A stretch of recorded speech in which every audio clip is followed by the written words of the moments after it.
अस्सलाम वालेकुम प्यारे दोस्तों, मैं हूं ज़िया महमूद अहमद। हिंदुस्तान की तकसीम या आज़ादी को 70 साल से ज़्यादा हो गए, लेकिन इसके असरात इतने वसी हैं जो आज तक महसूस होते हैं। इसकी तकसीम का ज़िम्मेदार कौन था? इसमें मुख्तलिफ लोग अपनी मुख्तलिफ राय रखते हैं। पहली राय ये है कि हिंदुस्तान के मुसलमानों ने अपने लिए एक अलग मुल्क हासिल करना था, इसलिए उन्होंने पाकिस्तान बनाया। दूसरी राय यह है कि अंग्रेजी सरकार ने अपनी किसी जरूरत के तहत इस मुल्क को तकसीम किया। जैसे कुछ लोग कहते हैं कि सोवियत यूनियन को काउंटर करने के लिए किया, वो एक अलहदा तफसील है। तीसरी कुछ लोगों की राय यह भी है कि जैसे कांग्रेस ने या हिंदुओं ने खुद जान छुड़ाई। अब इन सारे मसाइल पर या इन सारे राय पर बात करने के लिए आज मेरी खुशकिस्मती है कि मुझे इस्लामाबाद से मेरे दोस्त जनाब यासिर लतीफ हमदानी साहब ने ज्वाइन किया है। यासिर एक नौजवान वकील हैं, इंसानी हकूक के हवाले से बहुत सरगर्म रहते हैं, मुकम्मल मजहबी आजादी पर यकीन रखते हैं, लिखने का शौक बहुत रखते हैं और अखबारात में कॉलम लिखते रहते हैं। और आप 2 किताबों के मुसन्निफ भी हैं। यासिर, अब मैं चाहूंगा कि आप अपना मुख्तसर तारुफ खुद भी पेश कर दें। जी, thank you so much Zia साहब, आपने मुझे इनवाइट किया और आई थिंक ये एक बहुत अच्छी काविश है कि आप हर पॉइंट ऑफ व्यू को लेके चलते हैं। इसमें जो मेरी ब्रीफली है वो ये है कि I was an undergrad student America में, तो वहाँ मुझे वो मौका मिला इंडियंस के साथ भी इंटरेक्ट करने का और इसी तरह और चीज़ों पे आइडेंटिटी इश्यूज़ के। और वहाँ आपको, आप भी अमेरिका में बैठे हैं, आपको अंदाज़ा होगा कि कितनी वसी व अरीज़ किस्म की लाइब्रेरीज़ होती हैं वहाँ। जी और वहाँ किस हर तरह का वो इन्फॉर्मेशन मिलती है। तो वहाँ से मेरा कुछ इंटरेस्ट पैदा हुआ है। So I have been researching this और आपने जैसे 2 बुक्स का ज़िक्र किया, one of them is published by Pan Macmillan in India और वो है Jinnah life, that is the latest one. जी जी तो उसमें बहरहाल दैट इज़ मेरा जो ब्रीफली इंट्रोडक्शन आपने कहा है, तो एक मैं बैरिस्टर हूँ और एक ऑथर कह लें आप और एक कॉलमनिस्ट। यही 3 हैं जिसकी वजह से आई थिंक अच्छा, आई एम नोन सो। ठीक जी। ठीक। अच्छा, यासिर, मैं चाहता हूं कि सबसे पहले आपकी किताब जिना लाइफ पर जरा सी बात हो जाए। मैं जी। पूछना चाहूंगा कि ये किताब आपने क्यों और कैसे लिखी, और आपने इसके दिबाचे में लिखा कि जिन्ना साहब पर लिखना आसान काम नहीं है।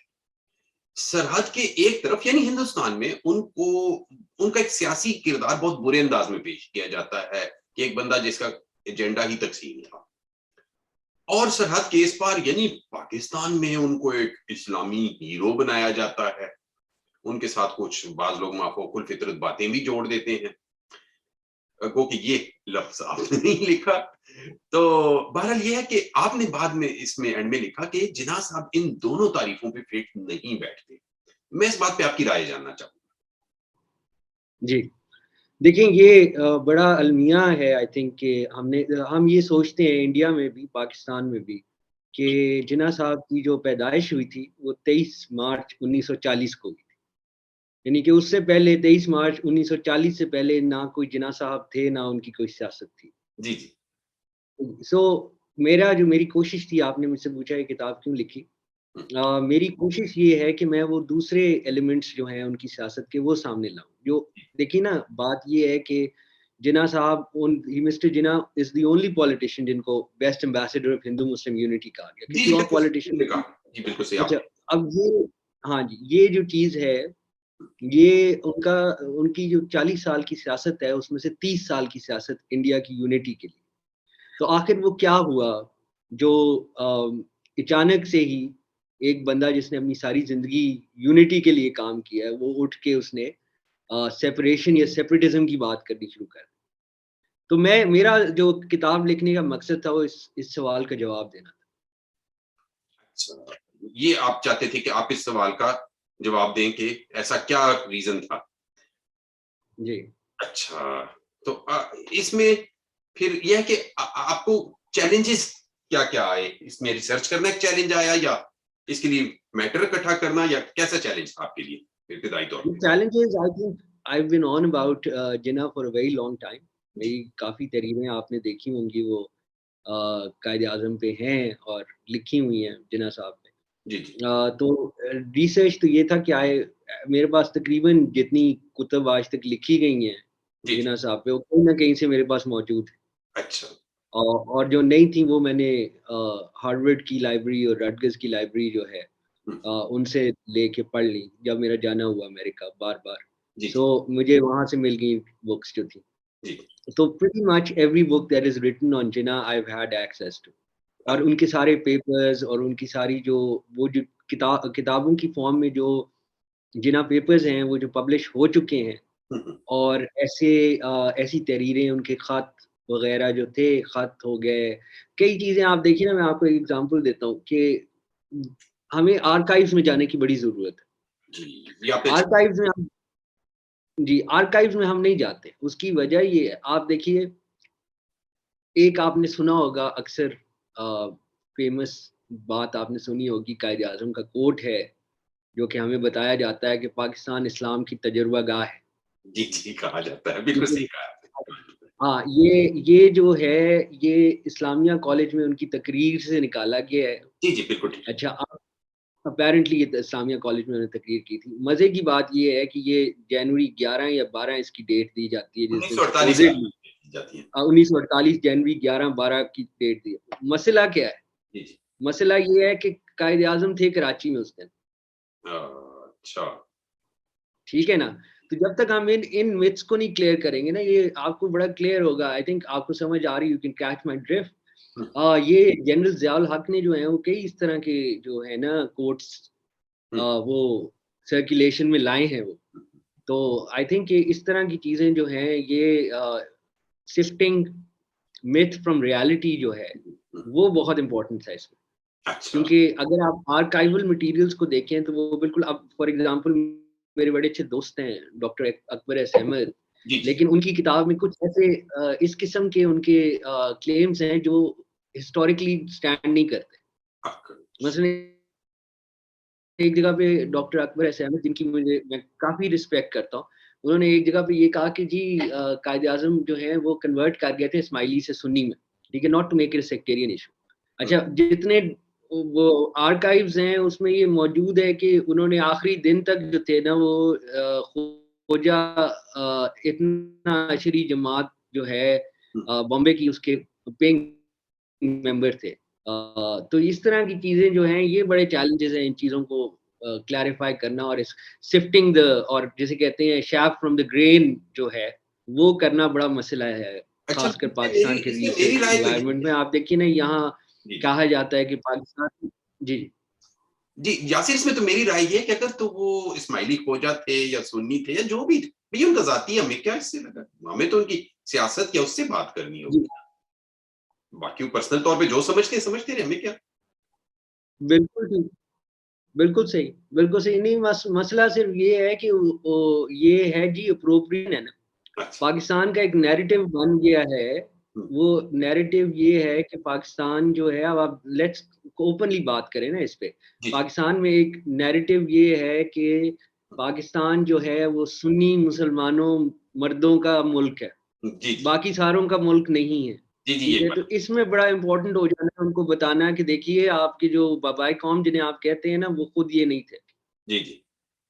बिल्कुल ठीक। ठीक है जी, ना वो पंजाबी थे, ना सुन्नी थे, ना वो थे ख्वाजा इतना अशरी थे, ना हुँ, पंजाबी थे, ना सुन्नी थे।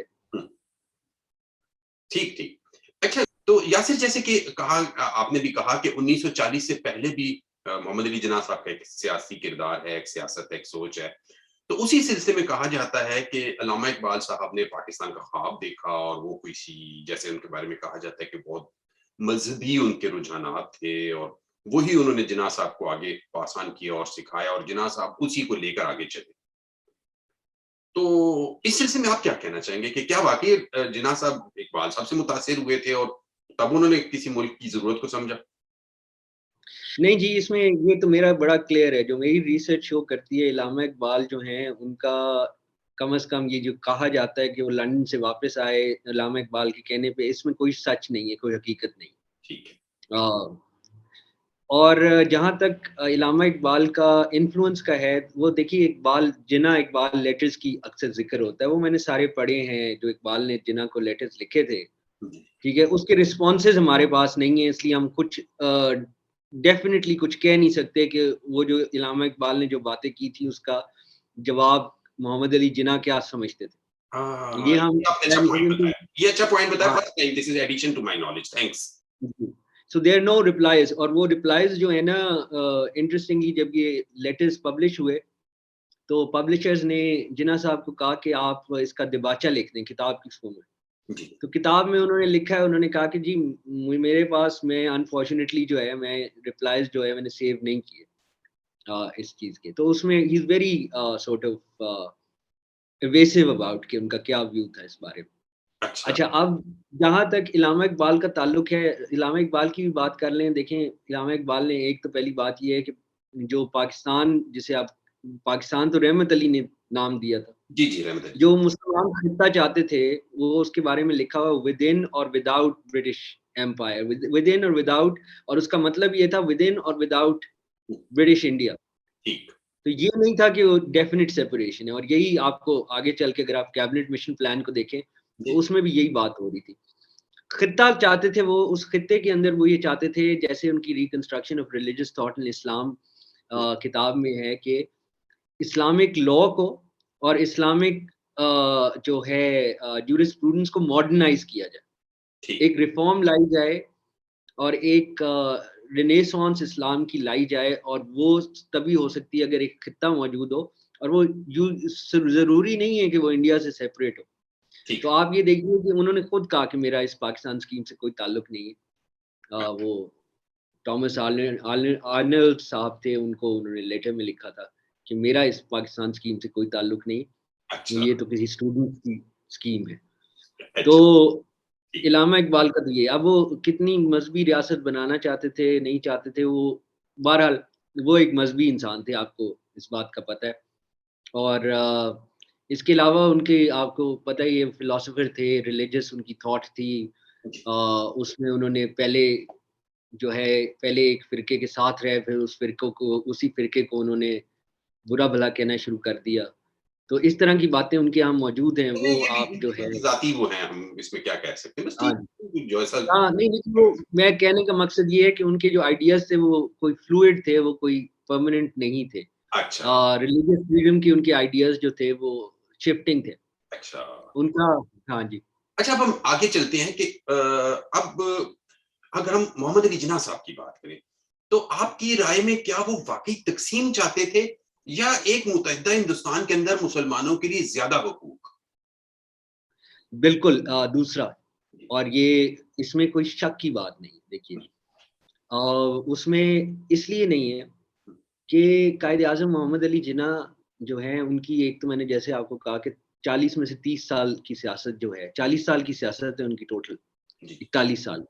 उसमें से 30 साल 31 साल जो है उन्होंने इंडिया की यूनिटी के लिए, बल्कि ज़्यादा जी, जी, 33 इयर्स जो है उन्होंने इंडिया की यूनिटी के लिए काम किया। जी, जी, तो ये नहीं हो सकता कि एक बंदा अचानक ही टर्न टर्न अराउंड हो जाए। अगर आप लाहौर रेज़ोल्यूशन को पढ़ें जी, जी, और लाहौर रेज़ोल्यूशन जो है उसके मतन पे गौर करें, जी, जी, तो लाहौर रेज़ोल्यूशन के अंदर ये गुंजाइश मौजूद है कि नेगोशिएट होके हुँ, इंडिया की तक़सीम ना हो।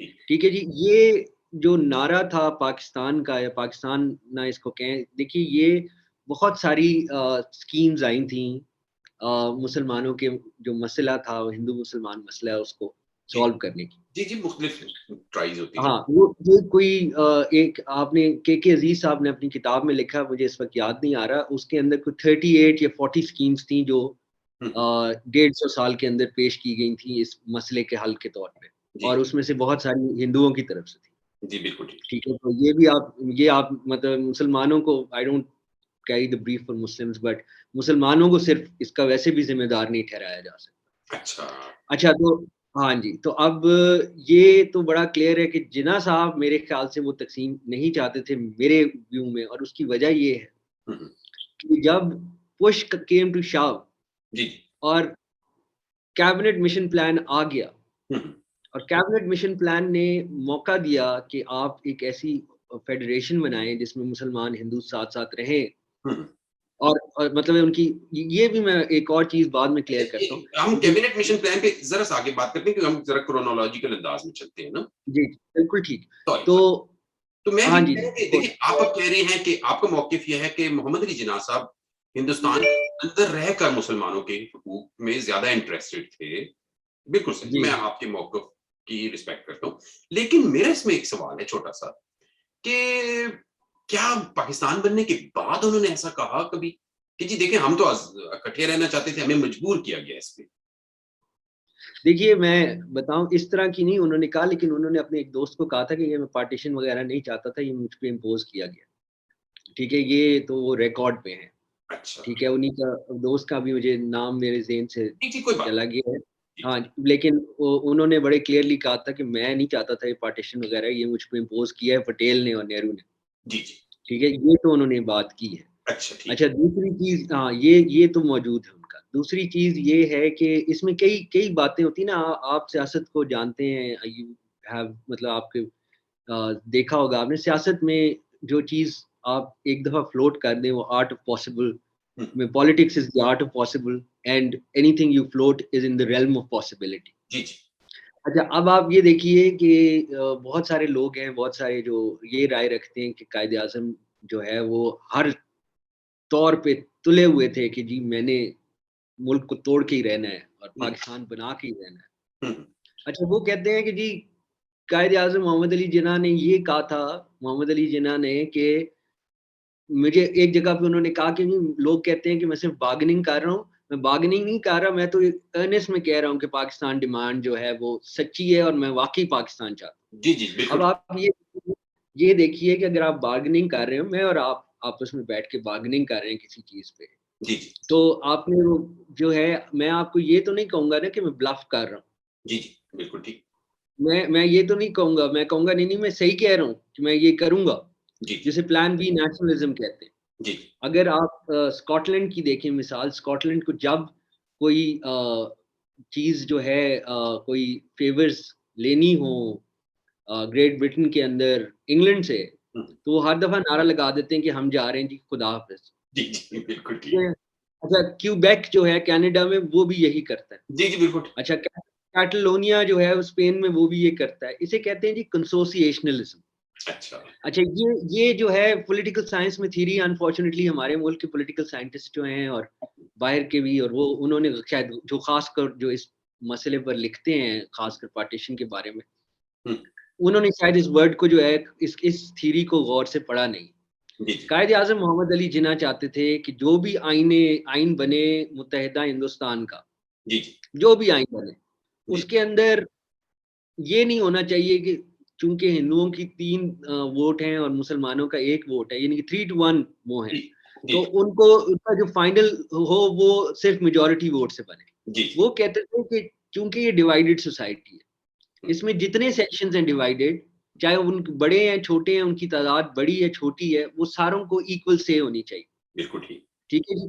ये होता है कंसोसिएशनलिज़्म कि जहाँ डिवाइडेड सोसाइटीज़ होती हैं, उसमें आप हर जो फ़िरका, हर मज़हब, हर जो इस तरह का जैसे आप पाकिस्तान में कह लें कि 4 सूबे हैं, जी जी, 4 सूबों में आप ख़ासकर देखें सेनेट के अंदर चारों की रिप्रेज़ेंटेशन है बराबर की, बिल्कुल ठीक। ठीक है? इसी चीज़ को अगर आप अप्लाई करें, तो डिवाइडेड सोसाइटीज़ के अंदर कंसोसिएशनलिज़्म जो है वो बड़ा ज़रूरी होता है। तो कायदे-आज़म ये चाहते थे, अच्छा। मेरे ख़्याल से। ठीक। मेरी दानिश में तो ये चीज़ है। वो और जहाँ ये ताल्लुक है कि और आप ये देखिए कि जो उनका जो मसले थे जिसे कहते हैं जिस तरह के इश्यू उन्होंने जो उठाए हैं, हम्म, वो इस बारे में उन्होंने किसी भी जगह पे ये नहीं कहा कि मैं जो हूँ ये कहता हूँ कि मुसलमान और हिंदू साथ नहीं रह सकते। जी जी। अच्छा, ये अक्सर जो है ना जो लोग हैं वो कहते हैं कि जी कायदे-आज़म ने कहा कि हिंदू और मुसलमान कभी साथ नहीं रह सकते। जी जी, ये ये आमतौर पर बिल्कुल सुना जाता है।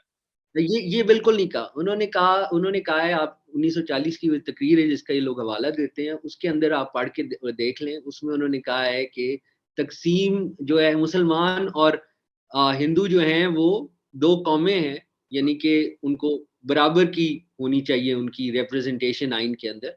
ठीक है। यानी कि उन्होंने ये कहीं नहीं कहा कि हिंदू और मुसलमान जो हैं वो साथ रह नहीं सकते, अच्छा।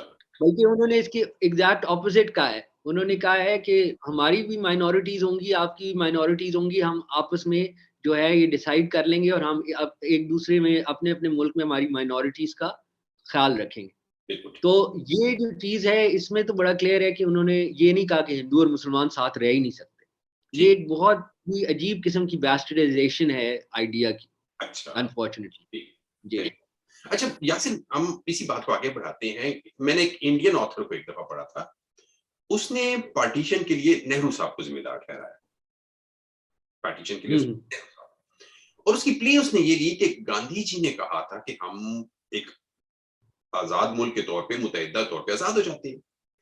और क्योंकि जिन्ना साहब को, मोहम्मद अली जिन्ना साहब को कुछ रिजर्वेशंस हैं, तो हम ऐसा करते हैं कि मुत्तहिदा हिंदुस्तान के पहले वज़ीर-ए-आज़म मोहम्मद अली जिन्ना साहब बन जाएँ और उनके पास एक ब्लैंक चेक भी हो, अथॉरिटी भी हो, वो जिसे चाहें रखें, जिसे चाहें ना रखें। और नेहरू साहब ने इनकार कर दिया इस पे कि नहीं जी, प्राइम मिनिस्टर तो मैं बनूँगा।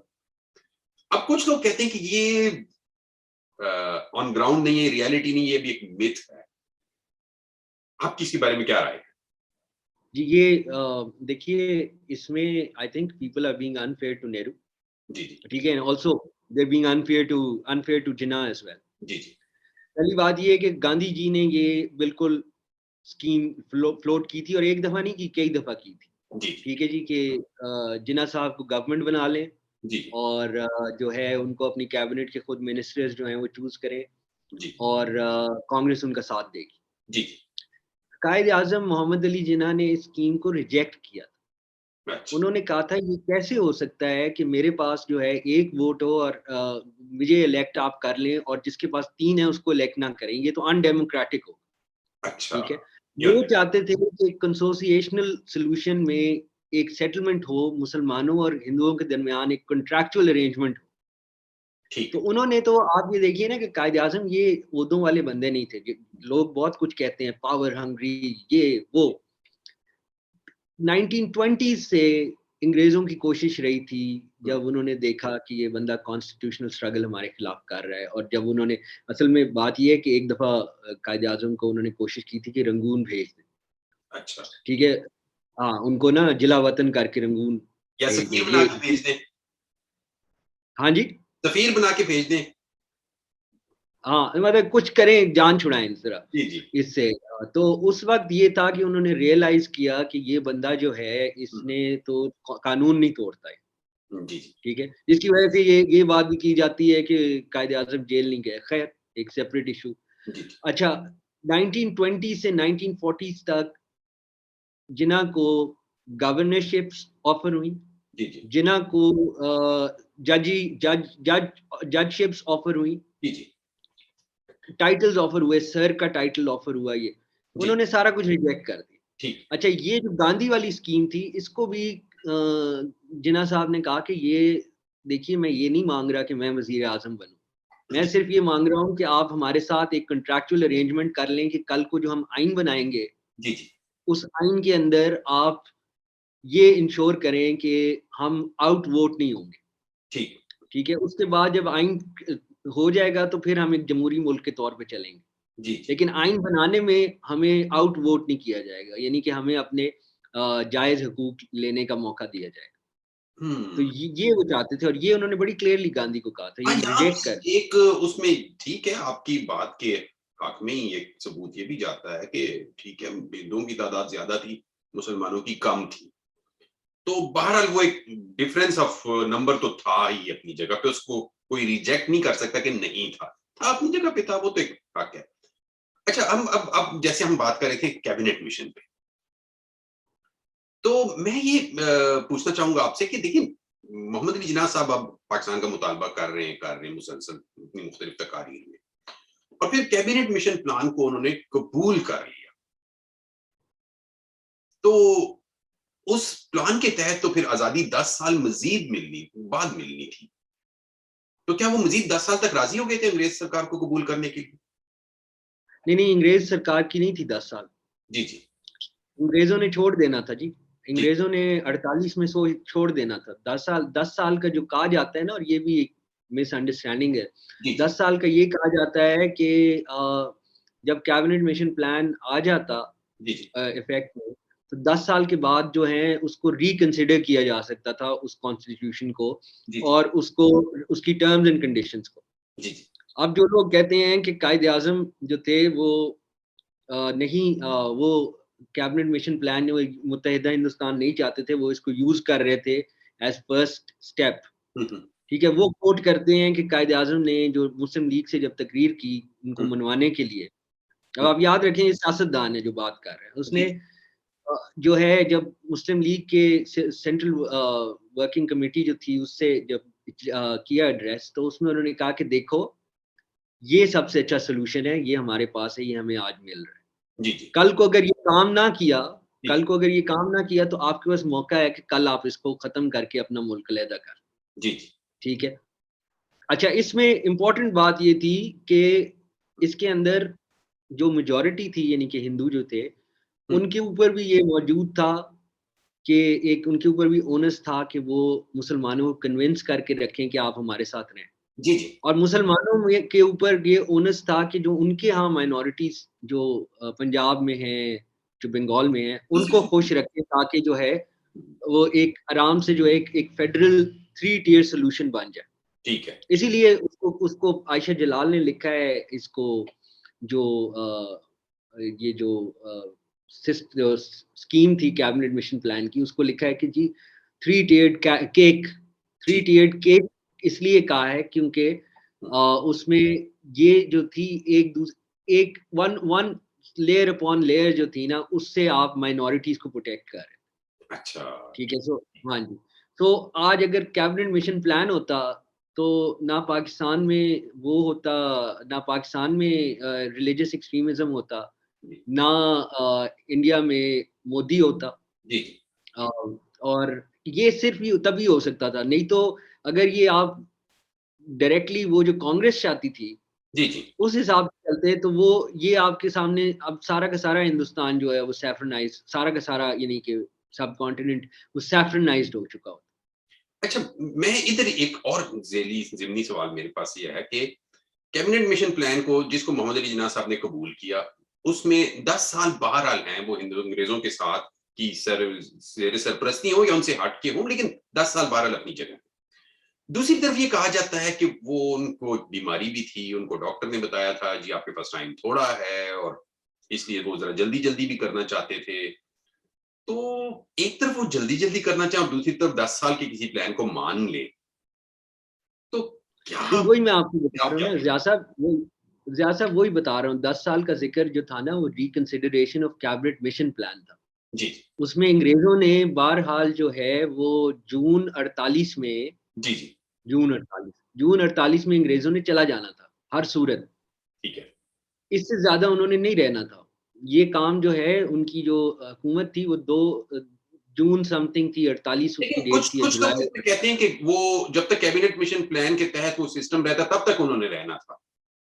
नहीं, वो दुरुस्त बात नहीं। वो दुरुस्त बात नहीं है आपकी। ना उसके अंदर कैबिनेट मिशन प्लान के अंदर ना कोई ऐसा ज़िक्र है। जी, जी, बिल्कुल ठीक। कैबिनेट मिशन प्लान लाया ही इसलिए गया था, जो कैबिनेट मिशन आया था, वो आया ही इसलिए था ताकि अब ये मसला हल किया जाए और अंग्रेज़ निकलें वहाँ से। क्योंकि अच्छा, वो अब तंग आ चुके थे, क्योंकि जंग जो थी सेकंड वर्ल्ड वॉर के बाद उनकी इकोनॉमिक हालात ऐसे थे जी, उनके कि वो हालात काफ़ी अब अपनी खराब थे। अब अपनी वो किसी भी इस तरह की कॉलोनी, इतनी बड़ी कॉलोनी हुँ, हुँ। जो जो है, जो आप ये देखें ना कि इंडिया आज भी हमें छोड़ के, हमसे अलहदा होके और बांग्लादेश से अलहदा होके भी इंडिया आज उसकी जो आबादी है ना जी, वो सारे अफ्रीका के कॉन्टिनेंट से ज़्यादा है। हुँ, ठीक है ना? तो आप सोचें कि इतनी बड़ी कॉलोनी उस ज़माने में उसकी बात हो रही थी। ठीक, इतनी बड़ी कॉलोनी को कंट्रोल करना, इतनी बड़ी कॉलोनी को चलना वो अंग्रेज़ों के लिए पॉसिबल नहीं था। उन्होंने निकलना ही निकलना था अच्छा, 48 में। ठीक। 48 से ज़्यादा उन्होंने रुकना ही था। कैबिनेट मिशन प्लान की जो 10 साल का ज़िक्र होता है ना जी, ये जी, 10 साल वो ज़िक्र होता है, जो 10 साल के बाद हुँ, फिर से बैठ के रिकंसिडर किया जा सकता था टर्म्स, यानी कि मुस्लिम लीग या मुसलमान प्रोविंसेस, मुस्लिम लीग भी नहीं, ठीक। यानी कि जो मुस्लिम मेजॉरिटी प्रोविंसेस हैं, वो ये सोचते हैं कि 10 साल की ये हमें तो सौदा जो है वो बारे का नहीं है। जी, जी, तो हम इस सौदे को जो है ना ख़त्म कर रहे हैं, जी, वापस कर रहे हैं सौदा। ठीक ठीक है, है। 10 साल के बाद ये डिसीज़न हो जाता है। अच्छा अगर ये हो जाता है ऐसे कर लेट्स से कि 1947 में आज़ादी होती, हुँ, कैबिनेट मिशन प्लान के तहत ठीक है। जी, जी, और 1957 में मुसलमान कहते हैं कि चलें जी ये तो ठीक है हमने 10 साल मुत्तहिदा हिंदुस्तान को चला के देख लिया है, लेकिन अब ये हमें अच्छा नहीं लग रहा, नहीं चलता। जी, जी, उससे होना क्या था? होना ये था कि एक वोट होना था कैबिनेट मिशन प्लान का वो है, उसका एक तरीका कॉन्स्टिट्यूशनल तरीका था। जी, वो जी, आपने उसको यूज़ करना था और उसके बाद आपके जितने मुस्लिम मेजॉरिटी प्रोविंसेस थे वो अलहदा हो जाने थे ठीक है, या जो होना चाहता था अलहदा। ठीक है। अब उसमें इश्यू ये था जो कांग्रेस को और नेहरू साहब को और बाकियों को जो इश्यू था, वो ये था कि अगर 10 साल के बाद मुसलमान प्रोविंसेस ये चूज़ करते तो वो सारा का सारा पंजाब जाता जी, जी, और बिल्कुल सारा सही। का सारा बंगाल, जी, जी। ठीक है? इसीलिए आप ये देखिए कि ये जो 2 कौमी नज़रिए की बात करते हैं, 1947 में हुँ, हुँ। तो 2 कौमी नज़रिया तो इस्तेमाल किया कांग्रेस ने। जी, उन्होंने कहा कि बंगाल को और पंजाब को पार्टीशन करो। जी, जिन्ना साहब और मुस्लिम लीग तो आखिर तक कोशिश करते रहे कि सिखों के साथ और हिंदुओं के साथ किसी न किसी किस्म की वहाँ हो जाए रीज़नेबल सेटलमेंट। जी, और बंगाल के बारे में तो ये किया था उन्होंने कहा था कि बंगाल जो है वो बेशक अलहदा हो जाए लेकिन यूनाइटेड रहे लेकिन बिल्कुल अलहदा हो जाए हमसे। अच्छा। पाकिस्तान का हिस्सा भी ना बने लेकिन उसको और वो कांग्रेस के लीडर थे शरद चंद्र बोस जो सुभाष चंद्र बोस के भाई थे, उन्होंने और सोहरावर्दी ने इसका पूरा प्लान बना लिया था लेकिन कांग्रेस ने इसको रिजेक्ट कर दिया। ठीक है। तो दो जैसे जिस 2 कौमी नज़रिए का हम इतना वो बैंड बाजा बजाते हैं, हुँ, हुँ। वो 2 कौमी नज़रिया जो है वो तो कांग्रेस ने इस्तेमाल किया और हमारे मुल्क को जो हमारा पाकिस्तान है उसको काट दिया बल्कि। अच्छा, ठीक है। जी। चलिए ठीक। अच्छा मैं बस आखिरी 1-2 सवाल हैं। मैं चाहता हूँ कि इससे हम आगे बढ़ें तो एक स्टेटमेंट और जिन्ना साहब के साथ मंसूब की जाती है कि उन्होंने कहा कि मेरी जेब में खोटे सिक्के हैं। क्या वाक़ई उन्होंने ऐसा कभी कहा या नहीं? देखिए आई थिंक कि जो उनकी इलालत का पीरियड था ना जी, जी। ख़ासकर एंड पे, तो वो बहुत डिसअपॉइंटेड थे। मुझे ये नहीं पता कि इन्होंने कहा कि नहीं कहा, अच्छा ठीक है। लेकिन he was very disappointed in his जो इसकी इनके इर्द-गिर्द लोग थे, लियाकत अली खान अनफॉर्च्युनेटली जो थे वो हुँ, उनके बारे में उनकी राय जो है वो बदल चुकी थी। पहले तो आपको पता है कि लियाकत अली खान पे उनका बड़ा ट्रस्ट था और सारा कुछ, जी, लेकिन एंड पे आके उनकी जो एविडेंस मिलता है वो ये है कि लियाकत अली खान साहब जो थे, उनके बारे में उनकी राय कोई इतनी अच्छी नहीं रही थी। ठीक। ठीक है, इसके अलावा उन्होंने ये देखना शुरू कर दिया था कि जो मतलब उसमें आप ये देख लें कि कॉन्फिडेंट अगर उस सारी सिचुएशन में अगर कायद-ए-आज़म का कोई कॉन्फिडेंट रह चुका था ना, तो वो ज़फ़रुल्लाह खान थे। जी, जी। ज़फ़रुल्लाह खान को ही उन्होंने प्लेनिपोटेंशियरी पावर्स दी थी, प्लेनिपोटेंशियरी पावर्स बाकी इश्यूज़ पे प्लेनो कश्मीर में वो केस प्रेज़ेंट करने के लिए। हाँ, हाँ जी। उसके उनके अलावा जो हैं जो बाकी लोग थे वो उनको एक्सेस भी नहीं थी जी, एंड पे।